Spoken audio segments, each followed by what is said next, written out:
Swayam Prabha. Digital India. Educated India.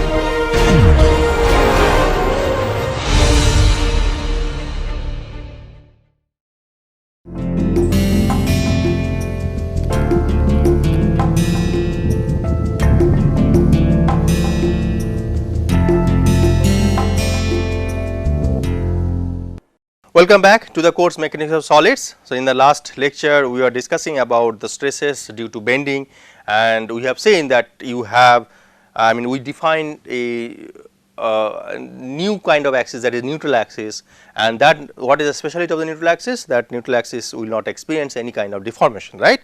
So, above, if you travel from the neutral axis to the top fiber, then you will be getting the shortening, of course under the positive, say, bending moment, okay, like your positive bending moment, right, sagging, okay. And if you move from neutral axis to the bottom fiber, basically you will be getting all the fibers will be experiencing the elongation, okay. So, based on that, what we can conclude that this is your neutral axis, this is your neutral surface, okay, in the beam, okay, which is coinciding with the x axis, but still we do not know what is the location of the neutral axis, that will be defined later on. So, above the neutral axis, so this, if you move in this direction from the neutral axis to the top fiber, okay, then basically you will be observing the compression. That is why the fibers are experiencing the shortening, right. So, you will be getting the compression. So, and that means the sigma x will be compressive in nature, whereas if you move from neutral axis to the bottom fiber, then sigma x will be tensile in nature. Now, still we do not know what is the magnitude of sigma x as well as sigma y and sigma z, right, that we do not know at this moment, okay. So, this development of stresses, okay, development of stresses means on this plane, okay, whatever stress is getting developed, that must be balanced by the bending moment, okay, MB, yes or no? It is very true, right, because everything is under equilibrium, okay. So, now if I consider on this cross section, on this is your, say, positive x plane, okay, on this plane I am considering a small area, say delta A, okay, and on this area, so sigma x is acting on the whole surface, so sigma x is acting on the whole surface, right, and due to the sigma x, this small area is experiencing the force sigma x into delta A, is not it.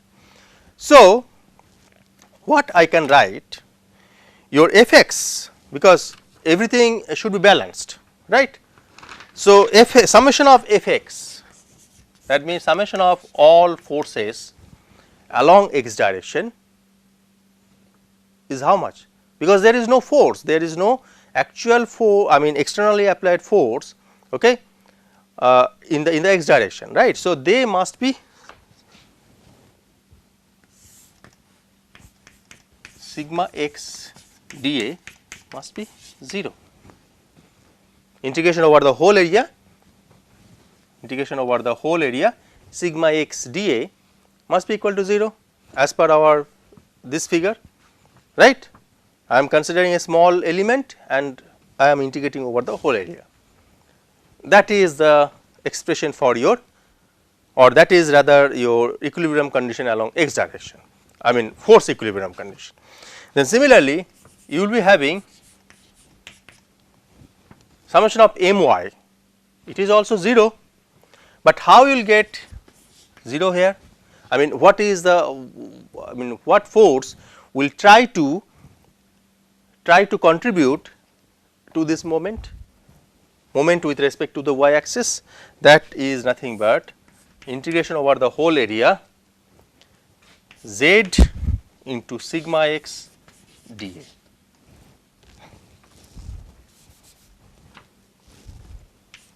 right. If you look at this figure, what is z? Z is this, right. That means the distance from the y axis to this element.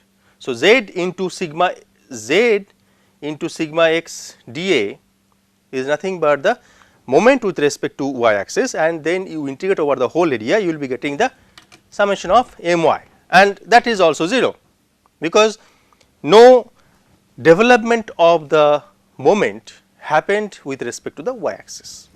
Okay. Then what about mz? Summation of mz, that must be equal to the bending moment, because that is applied. Okay. But what should be the expression for that if you integrate over the whole area?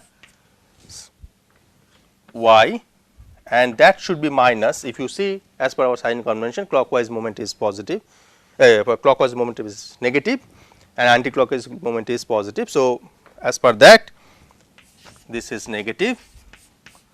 So, this is the expression coming from the summation of mz. Okay.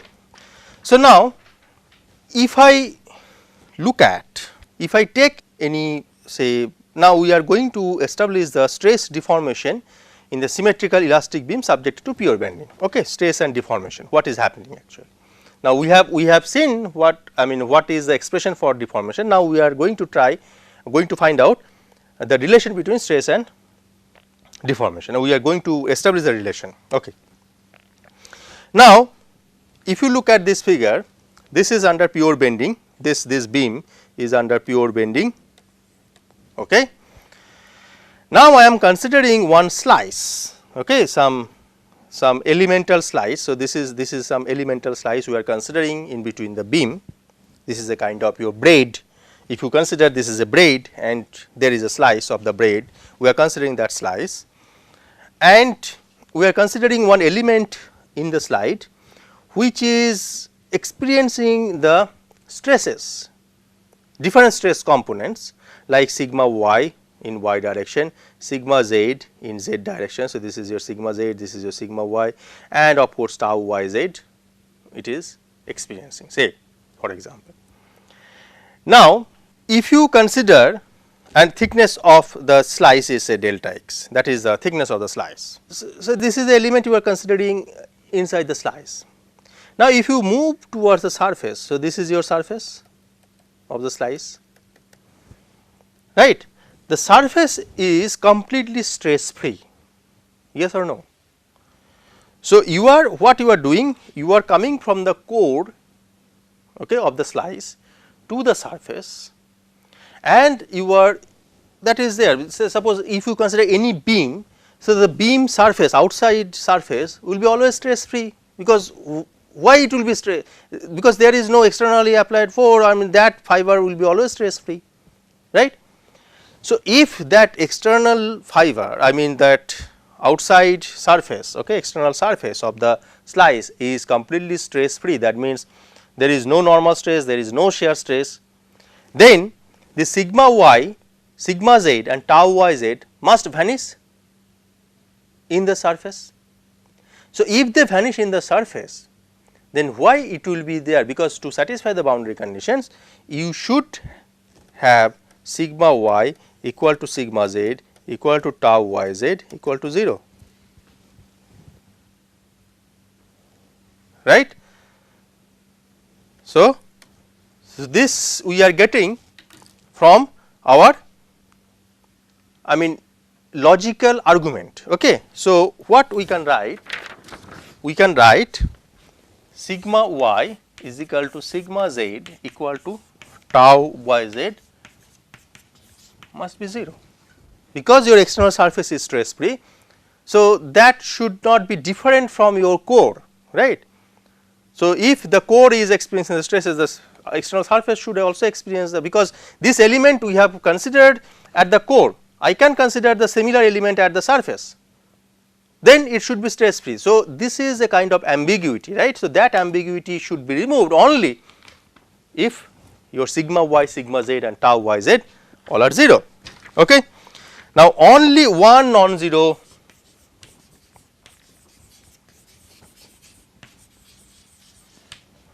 stress component remains, already we have seen that tau xz and tau xy, they were 0, agreed. In the previous lecture, if you recall, your tau xz and tau xy were 0. Now you have got tau yz 0, and also at the same time you have got sigma y sigma z, both are 0, right. So only one non-zero stress component is remaining, and that is nothing but your sigma x,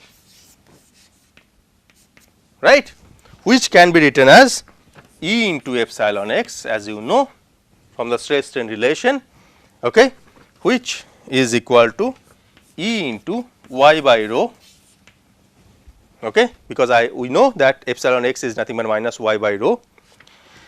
This can be further written as minus E into d phi ds into y in terms of curvature. Okay. So now we have already seen here from these three equations, right, already we have seen that summation of fx, already we have seen that integration over the whole area sigma x dA, okay, which is nothing but integration over the whole area. Now I am putting, instead of sigma x, I am putting E into y by rho. So E into y by rho dA, that can be further written as E by rho integration over the whole area y dA equal to 0, right. Summation of fx was 0, earlier already we have seen, okay, from the equilibrium condition. Okay. Now your E by rho is not 0, right, E by rho is a non-zero component, because you are dealing with some feasible material. So E by rho cannot be 0, so E cannot be 0 for a particular material, okay. So E by rho is not 0. So if E by rho is not 0, then what is 0? This part is 0, right. So we can say y dA is 0. Now what is this? Can you recognize this expression?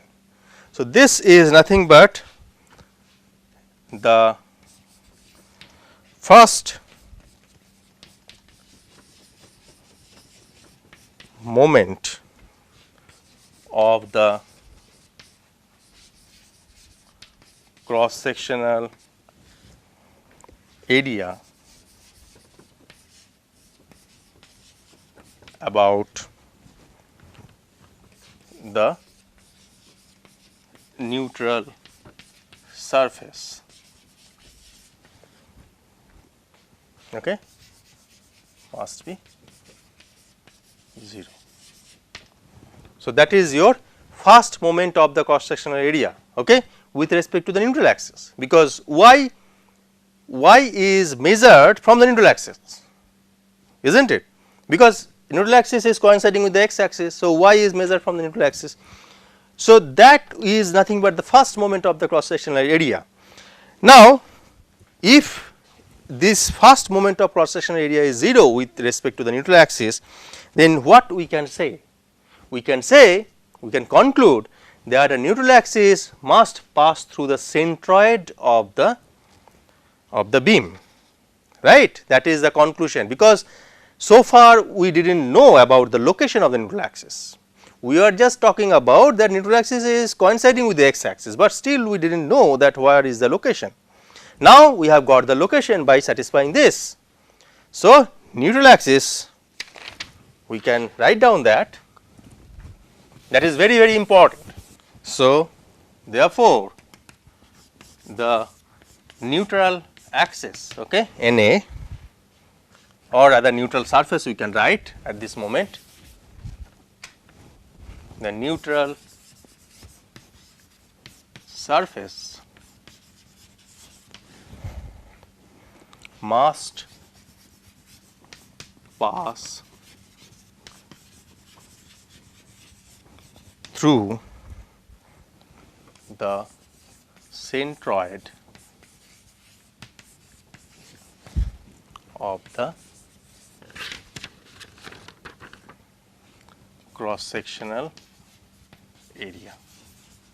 That is very important conclusion. That means we have established the location of the neutral axis. Now the question is that always the neutral axis will be passing through the centroid of the cross sectional area? No. So the answer is no. All the times it, in the general case, the neutral axis will pass through the centroid of the cross sectional area, but in some special cases, okay, neutral axis will not pass through the centroid of the cross sectional area. Suppose if you consider some linear elastic beams of more than one material, right, you are considering one linear elastic beam of more than say one material, two materials or three materials or something like that. In that case, neutral axis will not pass through the centroid.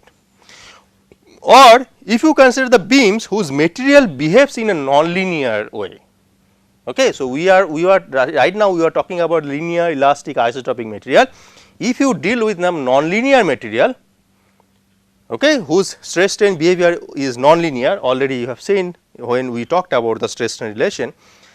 If you have that kind of material whose stress strain behavior is non-linear, in that situation also neutral axis will not pass through the centroid of the cross sectional area, okay.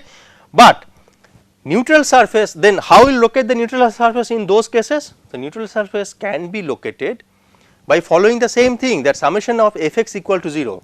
That is valid for any kind of situation, whether you are dealing with 3-4 types of materials, or whether you are dealing with non-linear material, whether you are dealing with linear material. In any case, your summation of Fx equal to 0, and based on that you can locate the neutral axis for those special cases.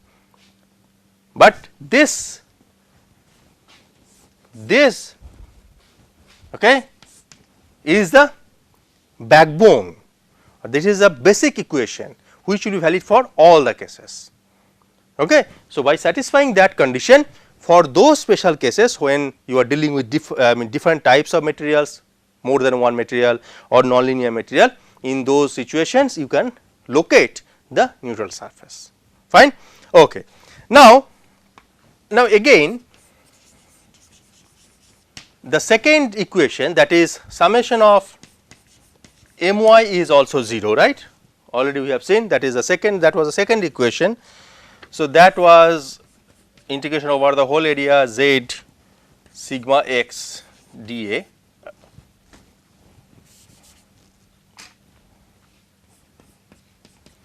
which can be written as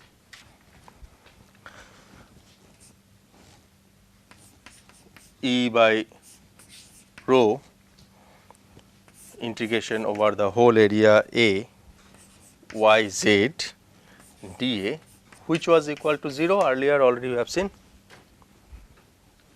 right. Now it is this part E by rho, again it is not 0, it is non-zero component. So this part is 0 only. So it is 0 because of the symmetry of the cross section with respect to the xy plane. So it is automatically satisfied if you consider the symmetric cross section, as we have seen with respect to the xy plane, right. If you consider the xy plane, right, if you recall this figure, okay. So this is the plane of symmetry. So with respect to this xy plane, basically your cross section was symmetric, right, and because of that it is already satisfied.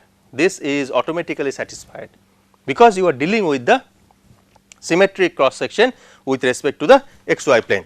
Now the third equation you are having, that is summation of mz equal to mb, right, already we have seen summation of mz is equal to your bending moment mb. So from that what we get? So summation of mz is equal to, I can write, already we have seen that, okay, y into sigma x dA minus.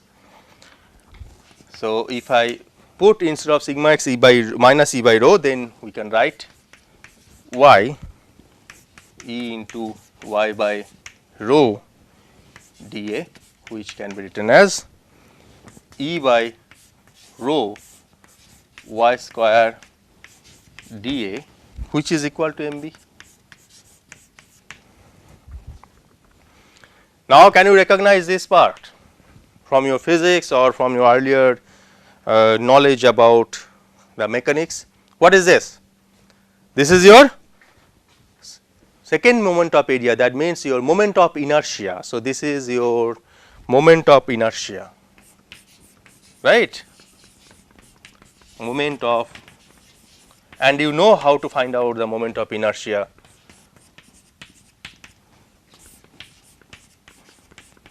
Of a particular cross section, right. Therefore, we can write E by rho I z z is equal to mb, right.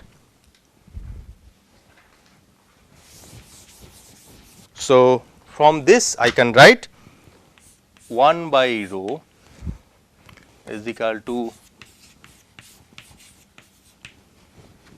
d phi ds is equal to mb by E I z z. This is very important relation, moment curvature relation, okay, in mechanics. Okay. So, when your bending moment is positive, that means sagging bending moment, right, bending moment is positive, that means you are sagging kind of thing. So, the top fiber is always under compression and that will take the concave surface, right, concave top surface and convex bottom surface, right, in case of positive bending moment. Now, if I try to find out epsilon x, which is equal to minus y by rho, which is nothing but minus mb from this expression mb y by E I z z. Okay. And your sigma x is equal to minus mb y by I z z. So, these two are the relations, okay, between the strain, that is the deformation strain and the bending moment, and this is the relation between stress and the bending moment. Other stress components are 0, already we have seen, and already we have seen that if the shear stress is 0, therefore, shear strain will be also 0, that means gamma xy, gamma xz, gamma yz all are 0, all shear strain components are 0. Epsilon x is equal to this, but still I do not know what is the magnitude of epsilon y and epsilon z. They will have some finite value because of your Poisson effect. Okay. So, that I will come to that point later on. Now, from this, if you look at this expression sigma x equal to mb y by I z z, if you are at neutral axis, okay, if you are at neutral axis, what is the value of y? Simply 0, right, because neutral axis is coinciding with the x axis. So, y is 0 at the neutral axis and you are getting sigma x equal to 0, right, epsilon x is also equal to 0. That means, it satisfied the condition of the neutral axis. Neutral axis is not or will not experience any kind of deformation and it is completely stress free. So, the stress is maximum at the top surface and at the bottom surface. If you go to the in case of positive bending moment, the top surface will be experiencing the maximum compressive stress, because this is the negative sign, y is positive at the top surface. So, it will be experiencing maximum compressive stress, whereas the bottom surface, that means y is negative, there your bottom surface will be experiencing maximum tensile stress. So, that if you try to plot, earlier already we have seen, right. So, that if you plot, then you are getting 0 at the neutral axis and you are getting the maximum on the top surface, that is maximum compressive stress, whereas maximum tensile stress at the bottom surface. Agreed? Okay. So, that you need to remember that due to the bending, and moreover due to the bending, basically you are only getting the normal stress, no other stress, okay? Only the normal stress along x direction. Okay. So, now for the sake of completion of your discussion, we need to find out the other two strain components, that is epsilon y and epsilon z, that can be obtained by knowing epsilon x. So, epsilon y is simply, okay, Poisson ratio into mby by EIZZ. So, that is my Poisson ratio into epsilon x.